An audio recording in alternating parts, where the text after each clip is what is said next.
to another STARS webinar. I am David Orn, Director of Programs and Communication at STARS. We have over 60 participants joining today's webinar. Good morning, good afternoon, and good evening to all of you.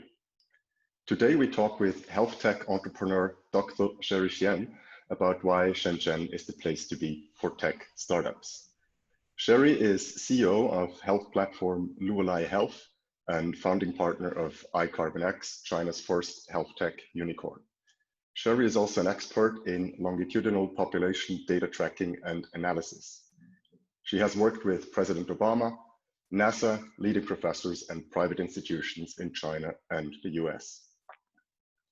Sherry has also managed several large projects in psychology and neurophysiology, funded by the NIH, the NSF, and the Sloan Foundation. She is a TEDx speaker, a Lean in China mentor, and a former director of the Survey Research Institute at Cornell University.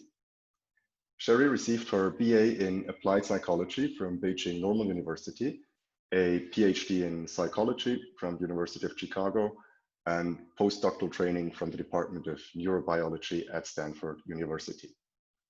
If COVID-19 allows, Sherry will also be a speaker at the next physical STARS China Symposium in October 2021, which will take place for the first time in Shenzhen. Hi, Sherry. Great to see you virtually at least, and thank you for speaking in this webinar. Yeah, really appreciate you invite me to give this seminar, and also welcome everybody who are interested in learning why Shenzhen is a very good choice to start a company. So should I start now or? Hold on a second, let me go through the housekeeping. Okay. The format of today's webinar is as follows. Sherry will start first with a 10-minute presentation to introduce her latest business venture, the health platform Luolai Health, and tell us a bit about why Shenzhen is the place to be for tech startups. After her presentation, we then have about 20 minutes to discuss this in more detail. If at any time during or after her presentation you have any questions for Sherry, please use the Q&A feature below to type in your question. Without any further ado, I hand over to you, Sherry. The screen is yours.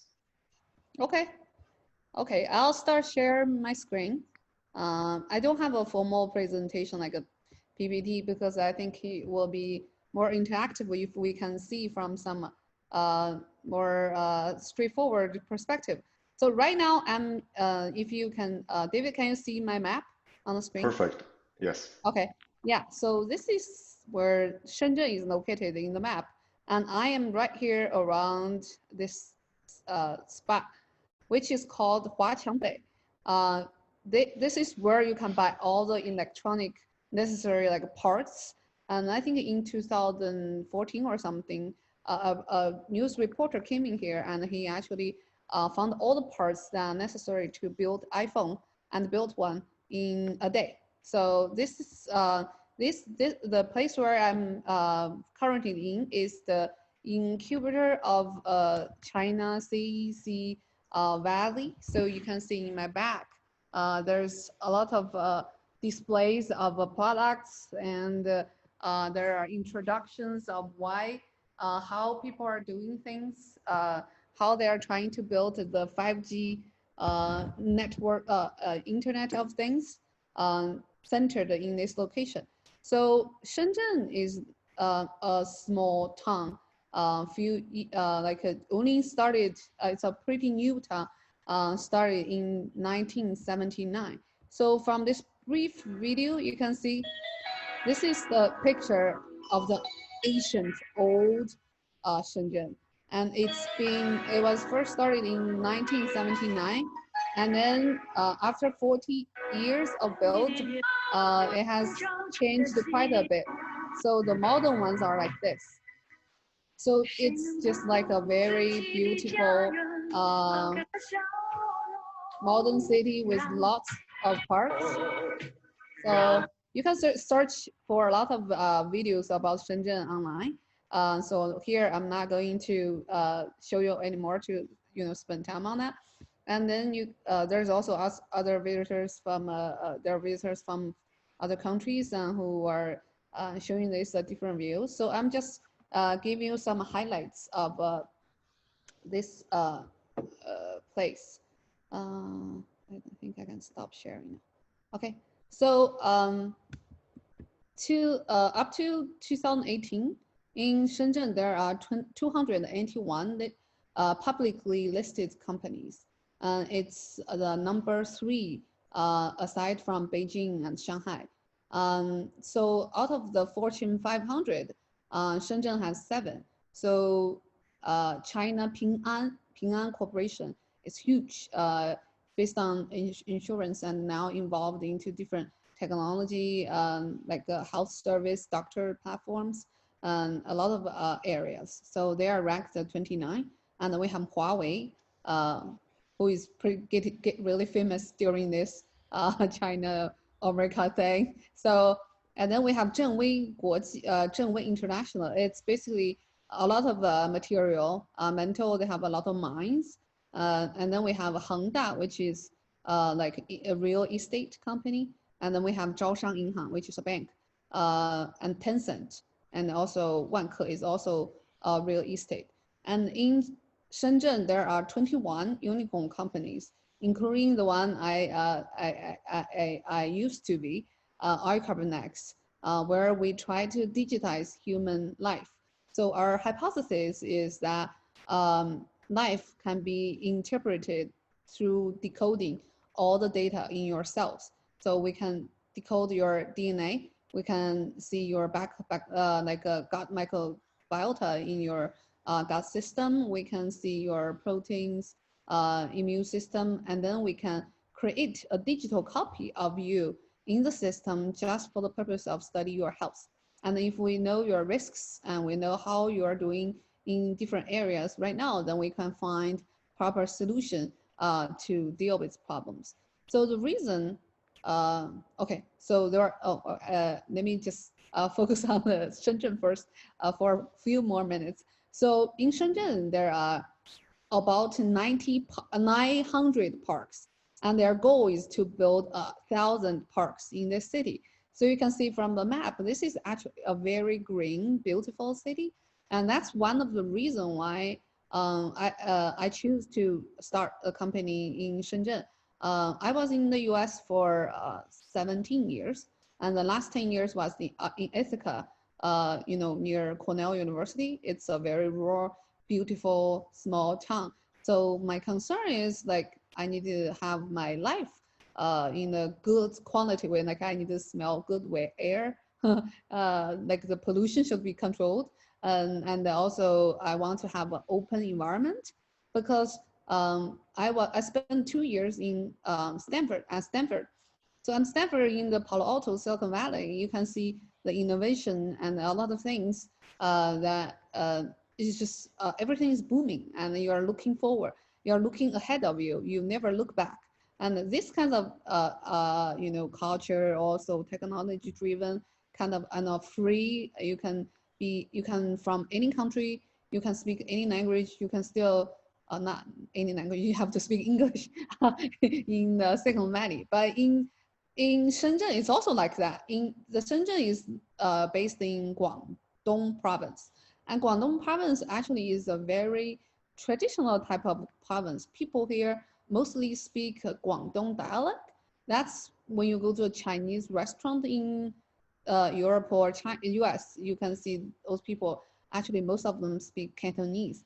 But even like a few, like maybe the cities near Shenzhen, they all speak mainly in Cantonese. But in Shenzhen, we speak Mandarin. You don't need to speak Cantonese at all. You can, it's like an immigrant city. So according to some numbers, and there are almost 800,000 registered companies in this small city. So you can see the population is not as big as Beijing or Shanghai. It's about let me see, what's that number? 14 million people in Shenzhen, and the average age is 32. It used to be younger, but I think the people who moved here are getting older, so the average is actually getting older. But you can see the youth, the age is actually creating a lot of activities and very excitement of innovations. And another thing is they work nonstop. So in other areas of China, people do enjoy life.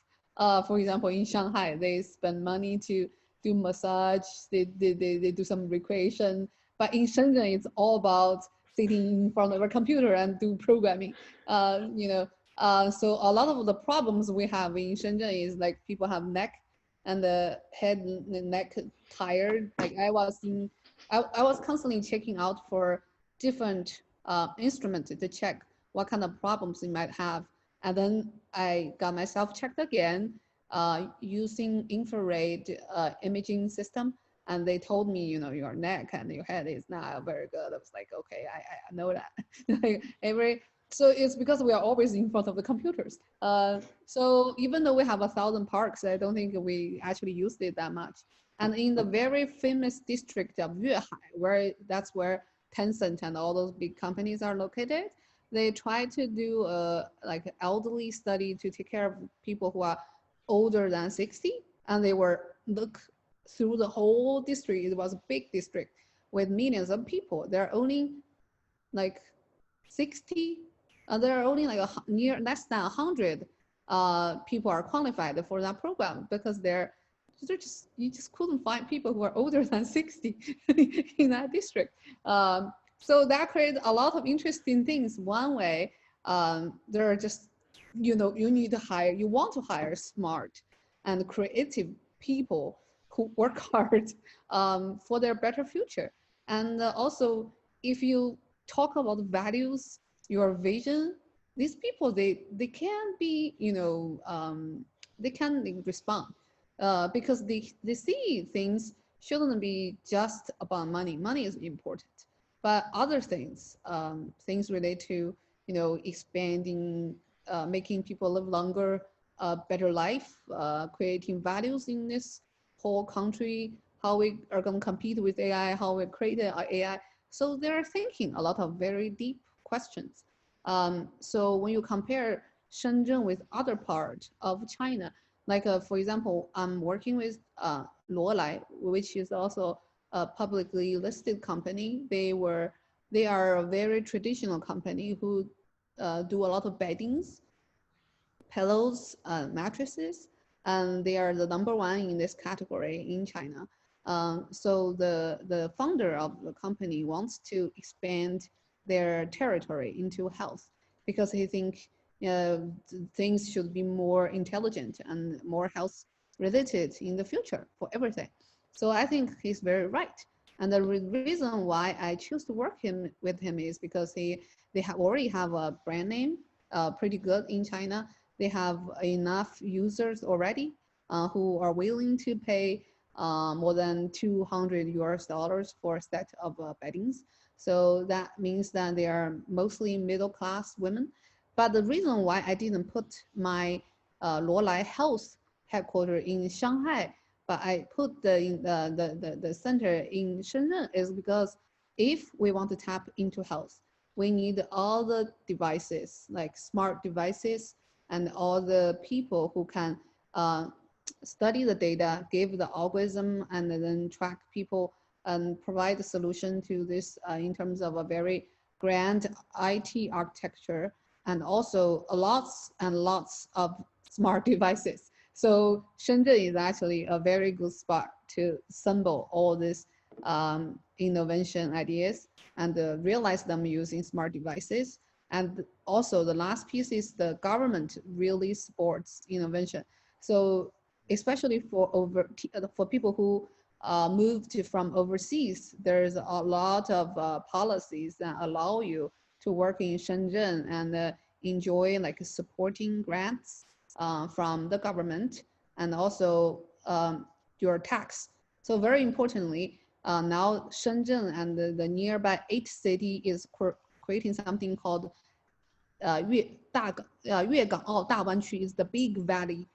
They want to copy the idea of a Silicon Valley, but it's even bigger. And any foreign, like if you have a foreign passport, your tax rate in Shenzhen is only 15%.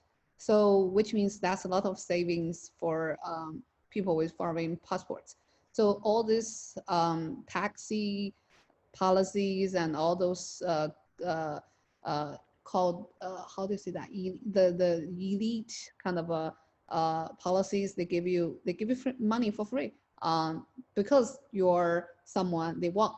Like if you have a doctor degree, you have published in a very good journal, and you have a very good potential business model, they will give you startup money. Also, there's a lot of startup like VC and PE capitals in Shenzhen.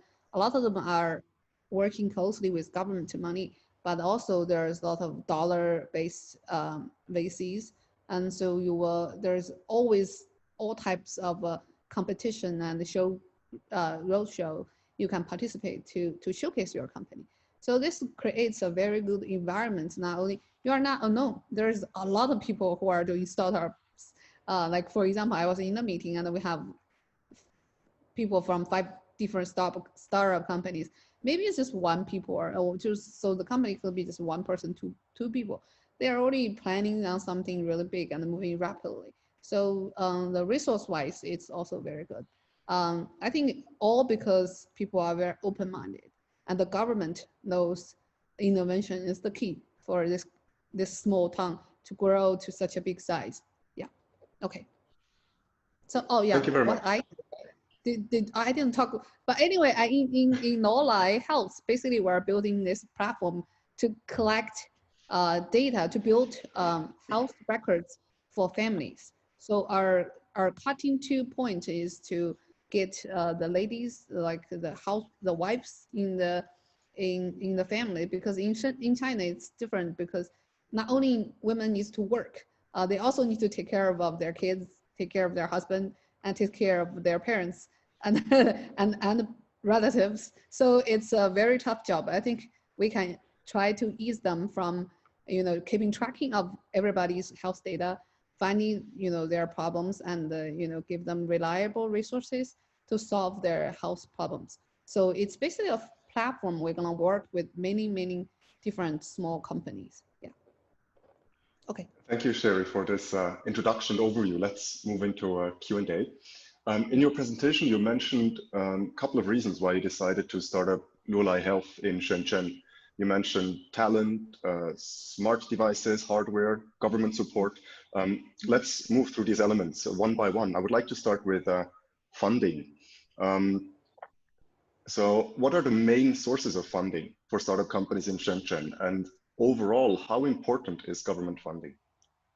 Um, Okay, so most of the startup or companies, either they start with their own small, like maybe 1 million US dollars, like raised by friends, angel funds, and then they will create something. Like this is purely based on how good your team is, right?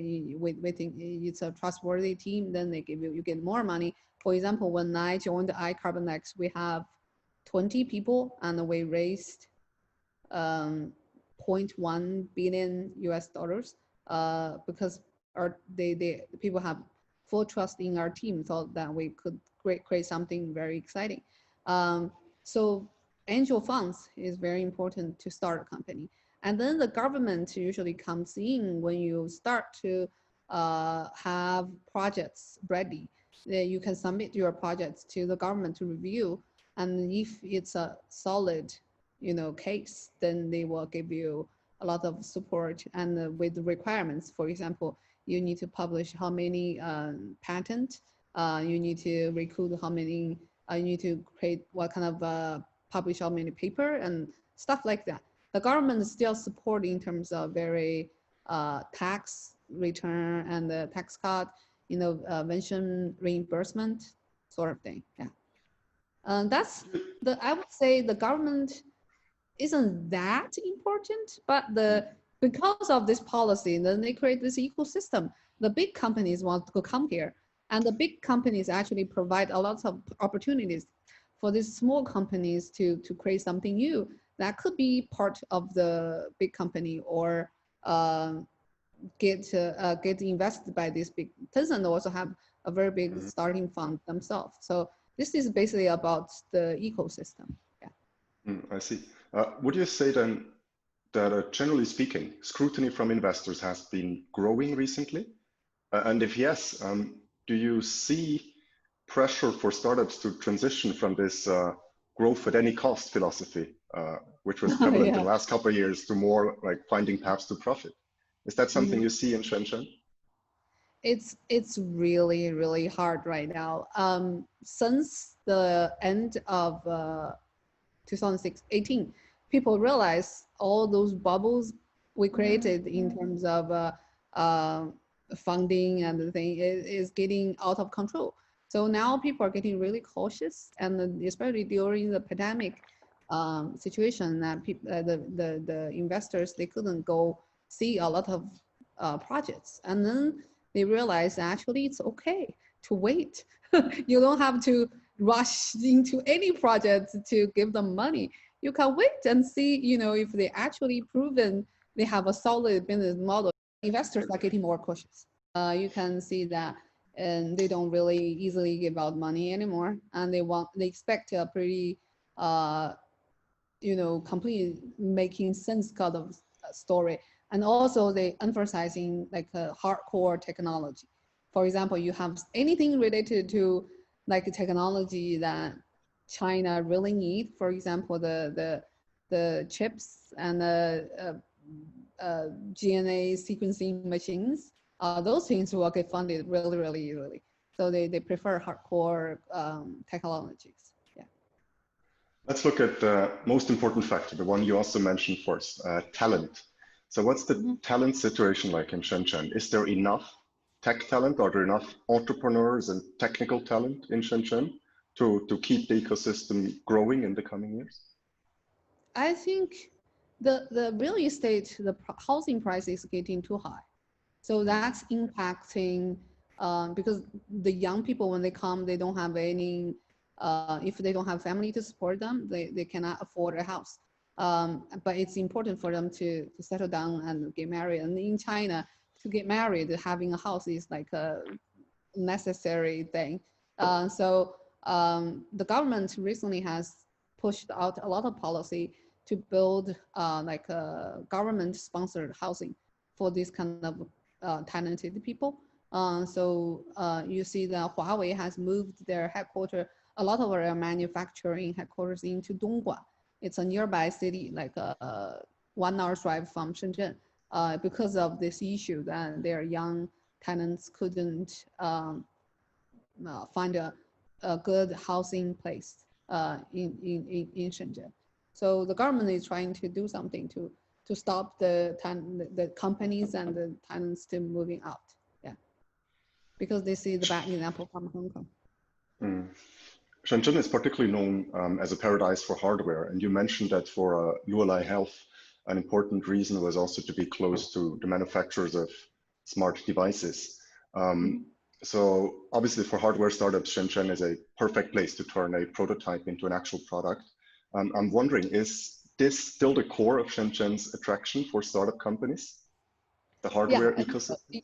It's you have a very mature system of supply chain providers. So if you want to innovate, you want to try something new, you can always find somebody to help you along the way.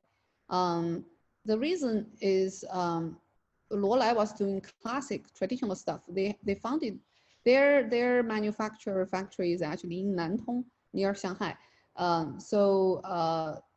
A lot of the devices they just couldn't do it over there, and but the Shanghai region has more, people tend to spend more money there, maybe because they're older, they already are pretty settled in their they already have enough money for their everyday living, so they want to enjoy their pre-retirement kind of thing, so they do spend more in near Shanghai. So if you want to sell products like good quality with health related thing, Shanghai and Beijing is actually better than Shenzhen. People here are just doing programming all the time. They don't have time for you know those relaxing stuff. I've been told, maybe by you actually, or other entrepreneurs in Shenzhen, that 1 week of research and development in Shenzhen equals at least 1 month in the rest of the world. So how do you explain this Shenzhen speed? What's being done differently in Shenzhen to achieve that speed?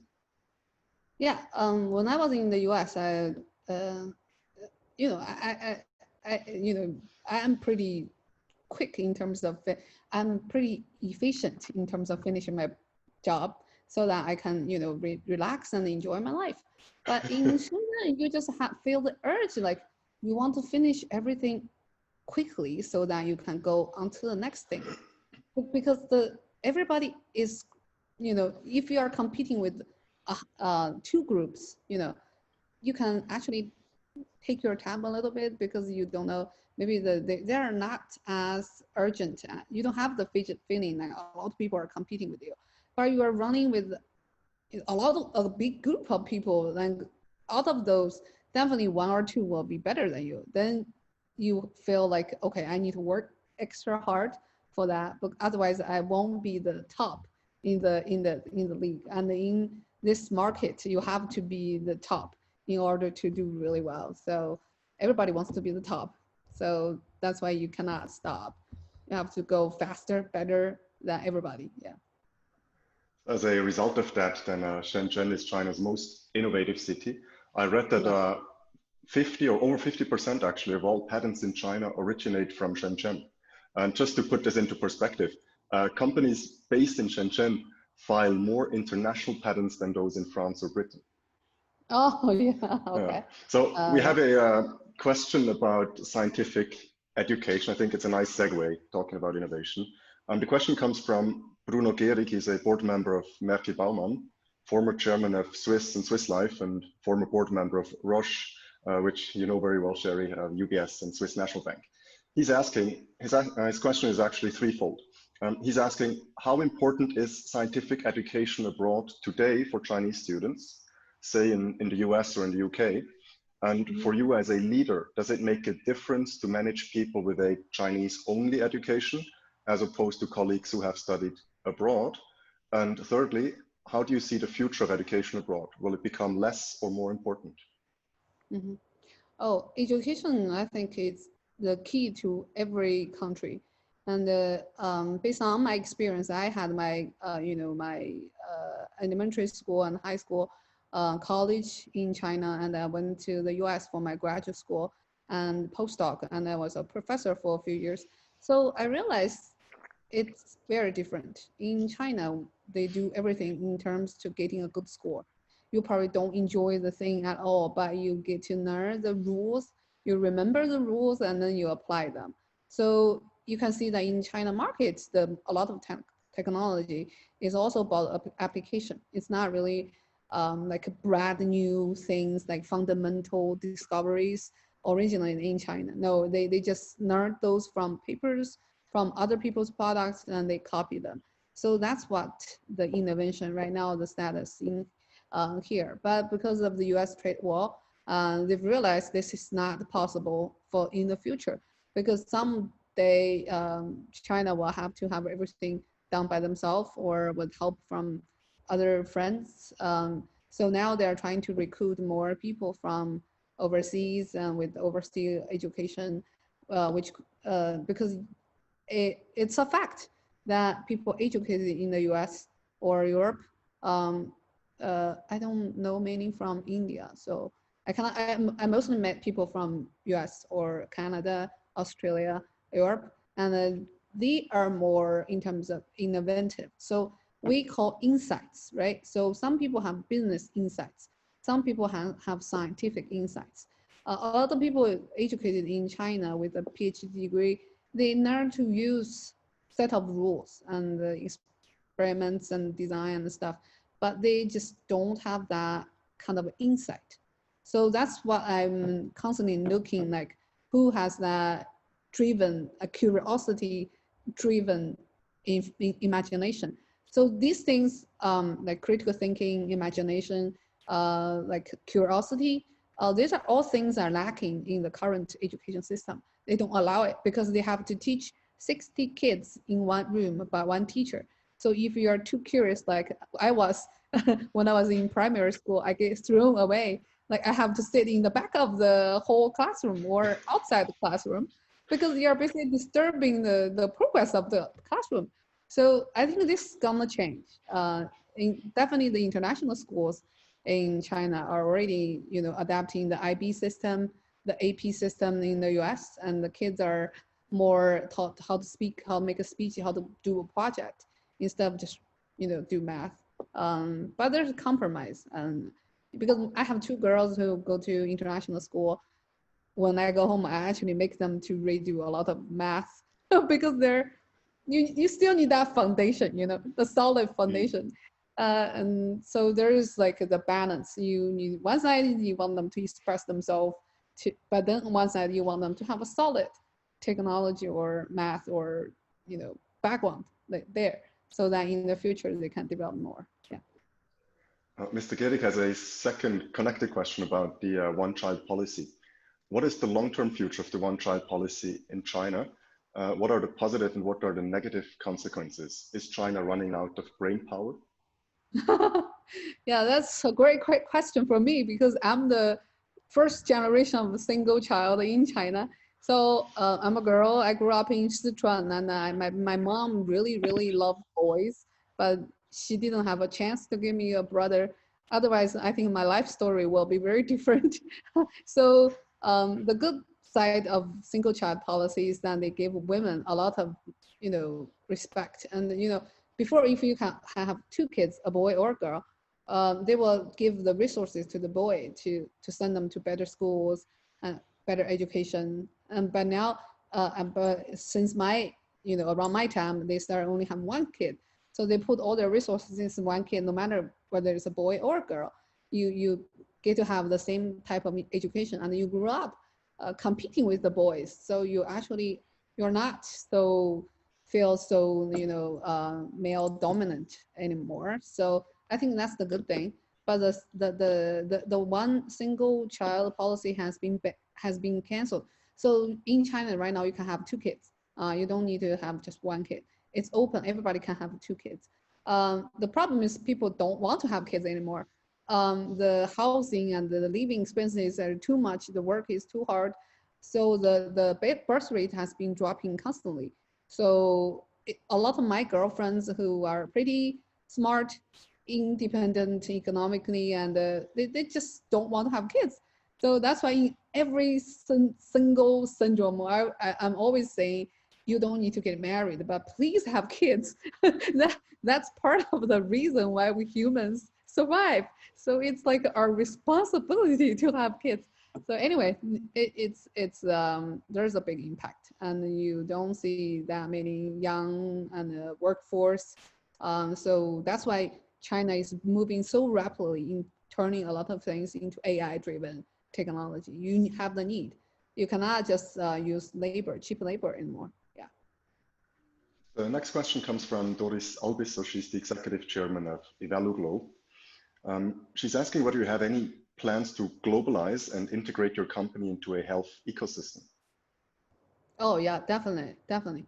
I think China, due to the China speed and the implication of this of all the technology, we can actually build the data and the solutions much faster than a lot of countries. But when we try to globalize, we need to solve the issue about data security and the data privacy. So I think this is still, especially when it's related to health data, it's super sensitive. So maybe we'll think about just exporting this type of platform, like kind of the thinking, the way, the SOP, but not the database and stuff. So because you can see the TikTok issue and things, I think the Chinese companies are getting really cautious about expanding to overseas. Yeah. And also the ban of a lot of apps in India, like 50 apps from China are banned. So maybe we'll think about how to work with Europe or US companies instead of just doing everything by ourselves. Yeah. We have another question from Christoph Lindenmeyer. He's the CEO and Vice Chairman of the AO Foundation. He's asking, how is the COVID situation in Shenzhen? And if I may add a twist to that, how has COVID impacted the startup scene in Shenzhen? Mm, mm. So the COVID-19 pandemic creates, the good side and the bad side. Because the good side is that we always talk about digital health. So how health can be handled online through online chatting with doctors, how to track your data outside in your household instead of going to the hospital to build your health records. And all these things are actually getting more accepted by people because they don't want to go to the hospital anymore. Before, everybody even have a very simple cold. They want to go to the best hospital to see their best doctor to make sure. So that's a very big waste of hospital resources. And this, a lot of the pandemic changed that. But for a lot of startup companies and also companies who are running like offline, like a real restaurant, a chain restaurant, or retail stores, those got huge impact in the first quarter and the second quarter. But since June, I think a lot the pandemic has been considered under well control. Like there was one case like in July or August. They noticed somebody from this area had the COVID-19, and then they quickly tracked everybody based on your cell phone location that you have been close to that store, you visited the person who got infected. Then they call you up and then they go to your household and get you measured, get you like screened for the virus. So it was, I think like thousands of people were screened in like a few days. And then they made sure there are only 2 people got infected, but they don't have any syndromes. So it was under control in a week. So I think the government has understood how to handle this kind of problems. And because of the sharing of all your cell phone data with like all the law reinforcement systems, so you cannot do anything bad now. They know wherever you go, who you are with, there's just like no privacy at all. Like there's completely no privacy. Yeah. We have already run out of time, but if you don't mind, Sherry, as we had some technical issues before, I would like to ask you 2 or 3 final questions. Is that okay? Okay. You are a scientist by training. So I'm wondering, Yes. what has been your motivation to become an entrepreneur? The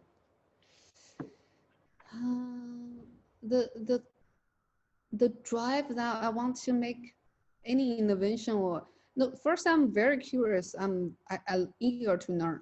I want to learn something different. So I always find cool things like cool technology, cool products that I want to share with people.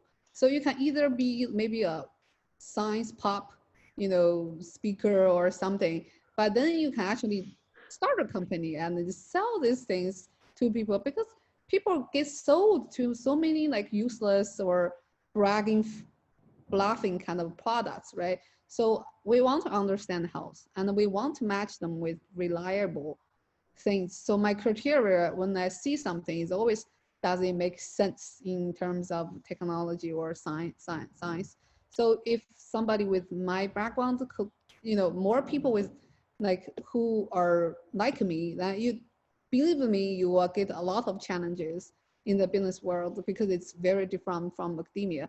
You have to know everything from the beginning. You won't be able to be an expert in terms of like sales or anything. You just need to find partners who can work you on that.